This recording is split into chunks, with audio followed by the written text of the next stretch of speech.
The path to non-duality. Non-duality is a pretty simple concept.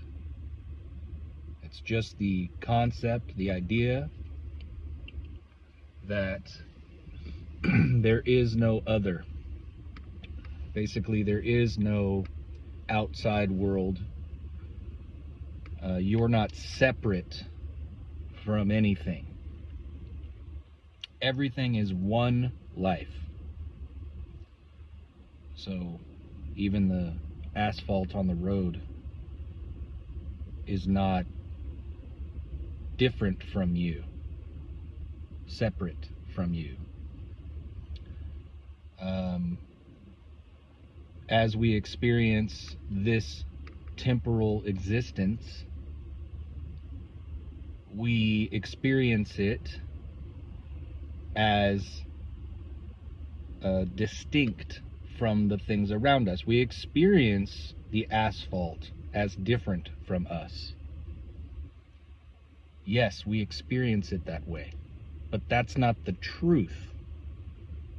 The truth is, there is no asphalt. What exists is basically a giant blob of nothing, of an empty consciousness that constantly has things coming and going as experiences for every aspect of that consciousness. So it's the universe playing with itself, as Alan Watts would say. It's creating different avenues through which consciousness can experience itself. So ultimately, you boil things down to their basic essence, and you get to non-duality.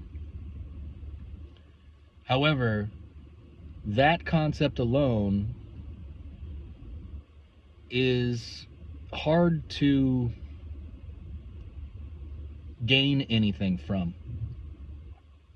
So I believe that a more natural progression, a more natural way of arriving at the ability to understand non-duality on a non-conceptual level, the ability to sit and be just what you are. I think that the natural path to getting that far is through other concepts that allow you to take smaller steps towards that ultimate experience. Excuse me 1 second. Had to fix that. So those things are obviously philosophy as a whole. I personally have followed several philosophers, and every part of philosophy that interests me the most always ends up being something that directly seems to lend itself to the Buddhist concepts mostly, and the concepts of Stoicism. Because again, when you boil everything down in the human experience, before you get to non-duality, which is not a human experience, as a human, you're progressing through human experiences, and what we all share, when you boil it down, is that things happen to us, and we can't control that. But we can control how we react to those things. And that's Stoicism, and that's Buddhism. And what I learn from these philosophies and ideas always seems to, for me, the things that resonate with me always seem to be very simple, seem to be very, very pointed, and eventually they all lead to, for me, non-duality, which is the ultimate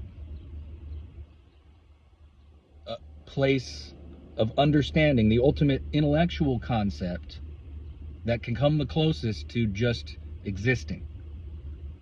It's the easiest way for me to understand intellectually what it is, or to be able to talk about what it is to just be. Otherwise, you'd say, this is life. And that's true. That's true. That is life. That is existence. That is everything. But in order to talk about it a little more, we have concepts like non-duality.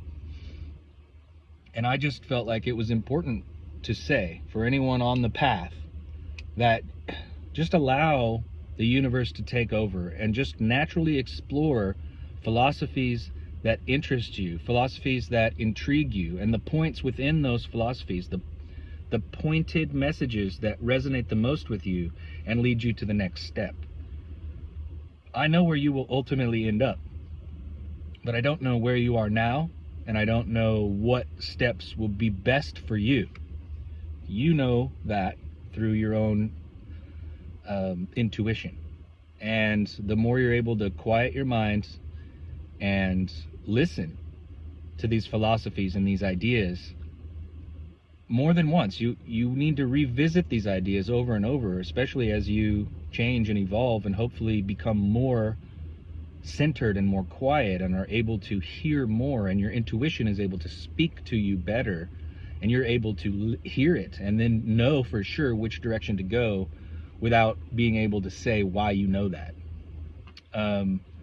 That is important, and that leads to faith, because over and over and over again your intuition is proven correct, and that bolsters your faith, and ultimately that allows you to experience non-duality. Not just believe it, but experience it, because you have faith. So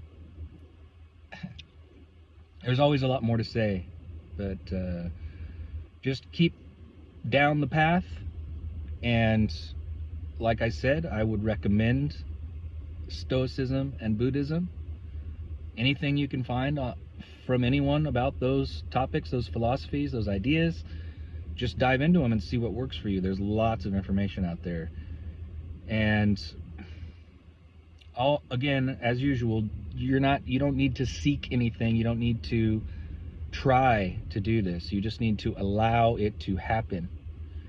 And in order to allow it to happen, you have to get out a whole bunch of cobwebs, get out a whole bunch of junk that's going to prevent you from having the experience that's there for you to have, always.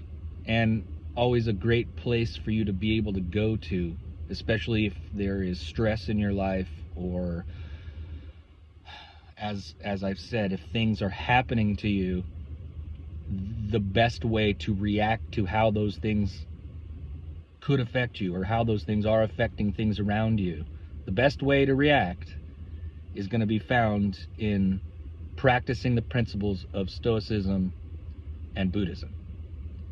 So, and other philosophies are going to help greatly, and other religions too. Don't get me wrong, I mean, neither one of those is a religion, but religions absolutely have a ton of helpful stories and morals and pointers that you will start to see once your intuition is let free to show you the way. So have fun down your journey, have fun on your path.